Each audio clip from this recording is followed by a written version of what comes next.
எல்லோருக்கும் முதற்கணினுடைய நன்றி கலந்த வணக்கத்தை தெரிவித்துக் கொள்கிறேன். சிறப்பாக நடைபெற்றுக் கொண்டிருக்கக்கூடிய திமுக சட்டத்துறையின் 3வது மாநாட்டு நிகழ்ச்சியில்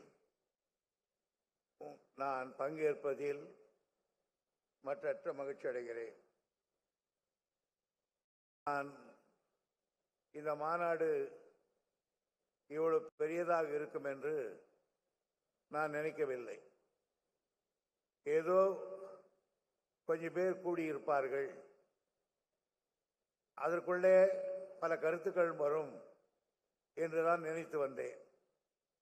ஆனால் ஒரு கட்சிக்குரிய மாநாட்டுக்குரிய கம்பீரத்தோடு இந்த மாநாடு நடைபெறுவதை பார்த்து நான் மற்றற்ற மகிழ்ச்சி அடைகிறேன். காணும் திக்கெல்லாம் வெள்ளுடை அடித்து நம்முடைய நண்பர்கள் வருவதை பார்த்து நான் பூரித்து போனேன். காரணம், திராவிட முன்னேற்ற கழகத்தில் இந்த இயக்கத்துக்கு வருகிற ஆபத்தை சட்ட ரீதியாக தடுத்து நிறுத்துவதற்கு தயங்காத ஆற்றல் மிக்க மறவர்கள் இவ்வளவு பேர் இருக்கிறார்கள். இப்படையை தோற்கடித்து எந்த படையும் முன்னேற்ற கழகத்தின் மீது கை வைக்க முடியாது என்கிற தைரியம் பொதுச் செயலாளர் என்ற முறையிலே எனக்கு ஏற்பட்டது. இவ்வளவு பெரிய மாநாட்டை நான் பெருமித்து போகிற அளவுக்கு நடத்தி கொண்டிருக்கக்கூடிய நம்முடைய கழகத்தினுடைய சட்டத்துறை செயலாளர் வழக்கறிஞர் இளங்கோ அவர்கள் இதை முன்னின்று நடத்துவதை பார்த்து நான் பெருமைப்படுகிறேன். காரணம், இந்த மாநாட்டை நடத்துவதற்கு குறைந்தது 1 மாத காலமாவது தேவைப்பட்டிருக்கும். இந்த 1 மாத காலமாக என்ன இளங்கோ அவர்கள் கோர்ட்டுக்கு போனாரா இல்லையா என்று தெரியாது. கோர்ட்டுக்கு போகாத வக்கீல் அல்லவர், போனால் சம்பாதிக்கக்கூடிய வக்கீல். ஒரு நாளைக்கு போனால் வந்தால் 10,000, 20,000, 1 லட்சம், 1/2 லட்சம் என்று வாங்கக்கூடிய வக்கீல். ஆனால் அவ்வளவு தொழிலையும் ஒதுக்கி வைத்துவிட்டு இந்த மாநாட்டு பணியிலே அவர் ஈடுபட்டிருப்பதை பார்த்து நான் பெருமைப்படுகிறேன், பாராட்டுகிறேன். இளங்கோ அவர்களே, உங்களுக்கு கழகத்தில் ஏற்பட்ட ஈடுபாட்டை பார்த்து நான் பெருமைப்படுகிறேன்.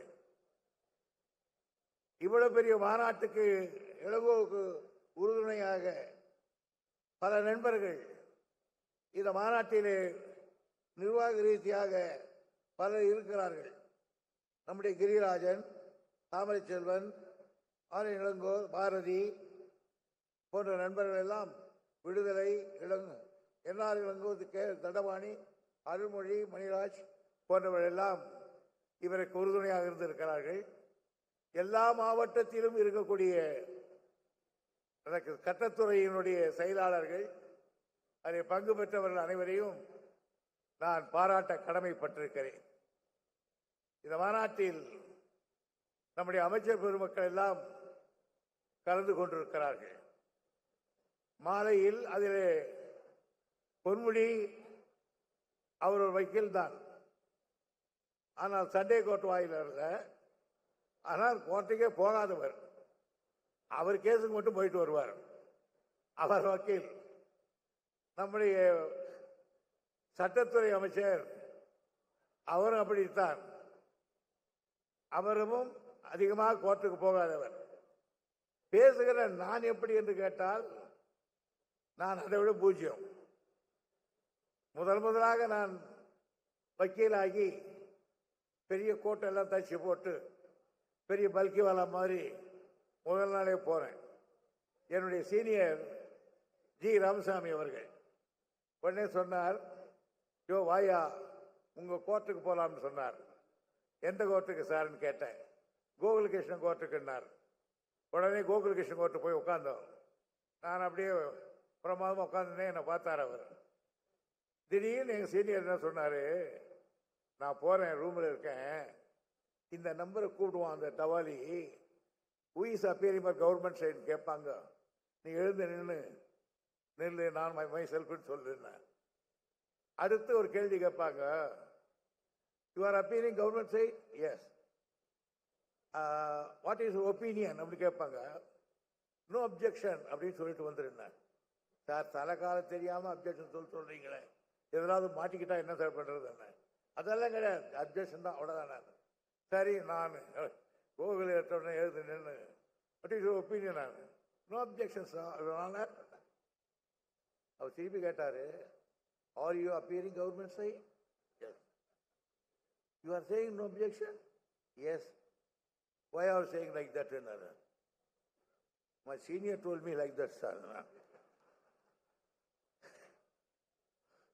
Where is your senior? He's in chamber now. Go and bring him. அங்கே போன என்ன சொல்லிட்டே ஆனாரு, ஒதுக்கிறான் வாங்க சாருங்க. அரை மணி நேரம் பேசி வாங்கன்னு வாங்கிட்டேன் கோகுல்.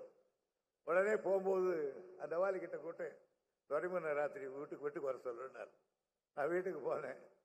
என்ன அங்கே போய் சேர்ந்துருக்கிறேன்னாரு. சார் நான் நடராஜன் கிட்ட தான் போய் வைக்கலாம் பார்த்தேன், முரசொலி மாறன் கொண்டு போய் இங்கே விட்டுவிட்டாரு அப்படின்னு. அவர் ரெண்டாவது வேற. அப்போ நாமளே பூரா அல்காபட் சீரீஸ் தான் நமக்கு மொத்த வேதம். லா காலேஜ் படிக்கிறவங்களுக்கெல்லாம் அதுதான் மெயின். அவர் போன உடனே பாசனுடைய புத்தகத்தை தூக்கி கொடுத்து ஆர்டிகல் 32, 226 இது ரெண்டையும் படிச்சு ஒரு நோட் போட்டுனார். சார் அலகாபாத்திலேயே பாதி மார்க் வாங்கணும் பண்ண சொல்லிங்களேன். ஆனால் இருந்தாலும் கொஞ்சம் ஒரு வருஷ காலம் ஓடிட்டு பிறகு நானே பிராக்டிஸ் பண்ணக்கூடிய அளவுக்கு வரும்பொழுது எம்எல்ஏ ஆனோம். எம்எல்ஏ வந்ததுக்கு அதுக்கு பிறகு இதில் தொழிலை ஈடுபட்டு விட்டோம். ஆனால் நீங்கள் மற்ற வக்கீலாக போகிறவர்கள் பிராக்டிஸ் பண்ணுகிற பொழுது அதில் ஒரு சின்சியராக இருந்தால் மிக வெற்றி பெற முடியும். திராவிட முன்னேற்ற கழகத்தில் இவ்வளவு வழக்கறிஞர்கள் இருக்கிறார்கள். ஒரு காலத்தில் இருவர் தான் வழக்கறிஞர்கள். அந்த காலத்தில் திமுகவுக்கு ஒரே ஒரு வக்கீல் தான், அவர்தான் கோகுலகிருஷ்ணன். யாருக்கு கோயம்புத்தூர்ல இருந்து கும்மிடிபூண்டி வரையில் யாருக்கு என்ன கேஸ் வந்தாலும் கோகுலகிருஷ்ணன் தான். அது சிவிலா இருந்தாலும் கிரிமினலா இருந்தாலும், அது இன்கம் டேக்ஸா இருந்தாலும், அடியா இருந்தாலும், எதுவா இருந்தாலும் கோகுலகிருஷ்ணன் போட்டதா இருந்தது. அதற்கு பிறகு கோகுலகிருஷ்ணன் ஜட்ஜியான பிறகுதான் சண்முக சுந்தரம் அவர்கள் வந்தார்கள். அதே போல சண்முக சுந்தரம் எல்லா வழக்குகளையும் ஏற்றி நடத்தியவர். அதனால்தான் ஜெயலலிதா ஆட்சியிலே அவரை 21 வெட்டுகள் வெட்டினார்கள். நான் தலைவர் நானும் பார்ட்டி ஆபீஸில் உட்கார்ந்து இருக்கிறோம். சண்முக சுந்தரம் வெட்டி விட்டார்கள் என்று கேள்விப்பட்டவுடன் ஓடி பார்த்தோம். அந்த அறையிலிருந்து ரத்தம் வெளியிலே ஓடிக்கொண்டிருந்தது. அவ்வளவு பெரிய தியாகத்தை செய்தவர் சண்முக சுந்தரம் அவர்கள். ஆகவே இந்த இயக்கத்தில் ஆனால் இன்றைக்கு ஒவ்வொரு மாவட்டத்திலும் நூற்றுக்கணக்கானவர்கள் வந்திருப்பதை பார்த்து நான் பெருமைப்படுகிறேன். திராவிட முன்னேற்ற கழகத்தினுடைய வழக்கறிஞருக்கு நீதிக்கு நாம் இந்தியாவிலேயே நம்முடைய சட்டத்துறை அமைச்சர்தான் ஒரு ஆண்மையோடு அநியாயங்களை கேட்கக்கூடிய அளவுக்கு வல்லமை பெற்றிருக்கிறது. உங்களுக்கு தெரியும், இந்திய அரசியல் சட்டத்தை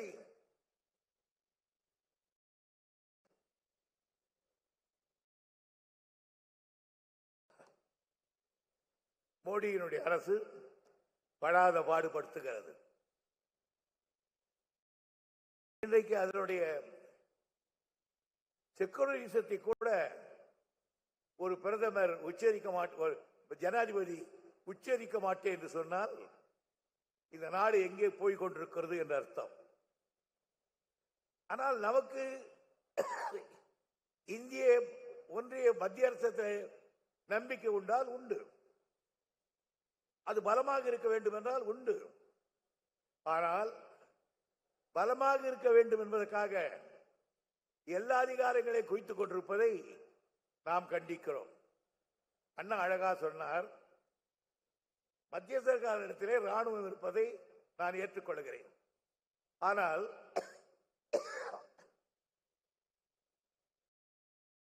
சுகாதாரத்துறையை எதுக்கு வைத்துக் கொண்டிருக்கிறார்கள் என்று புரியவில்லை என்று சொன்னார்கள்.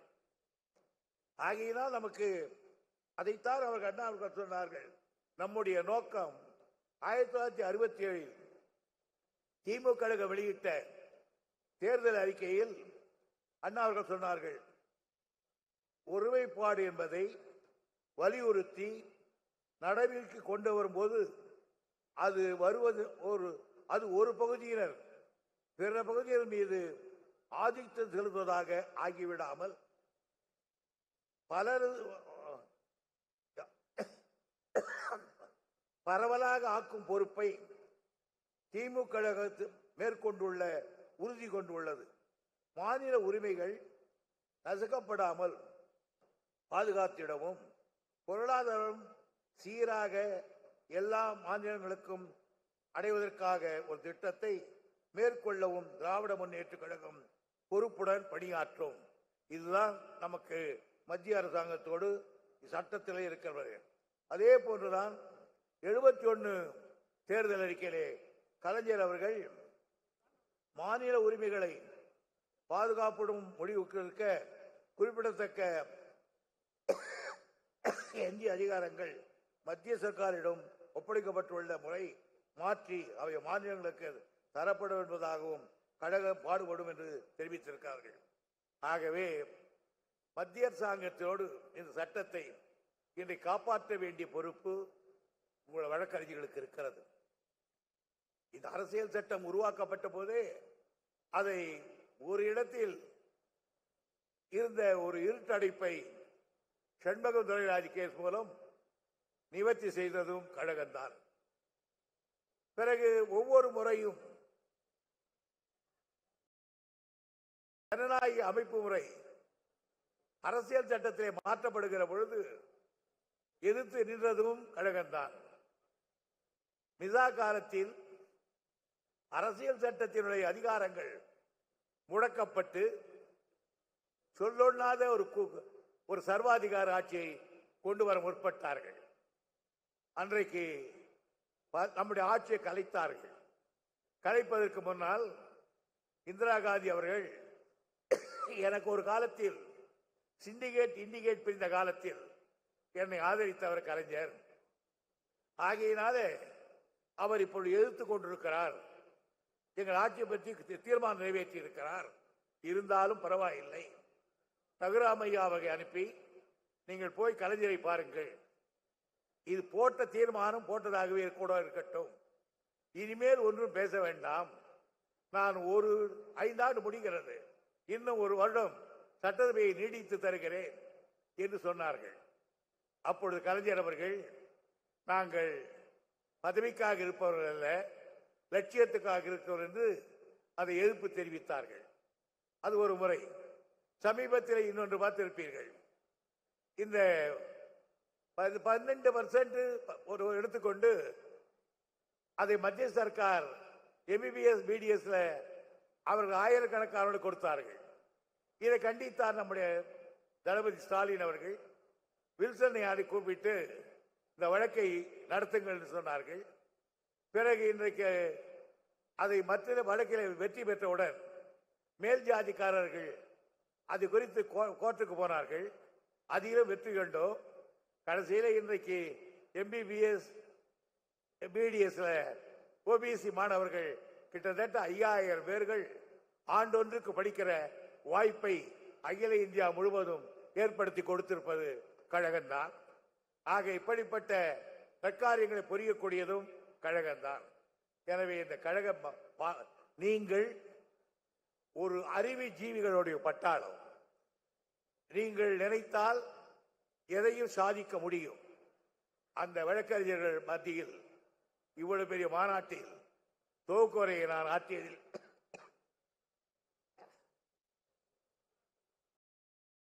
பெருமைப்படுகிறேன். எனக்கு இந்த வாய்ப்பை கொடுத்தவர்களுக்கு நன்றி தெரிவிக்கிறேன். நன்றி, வணக்கம்.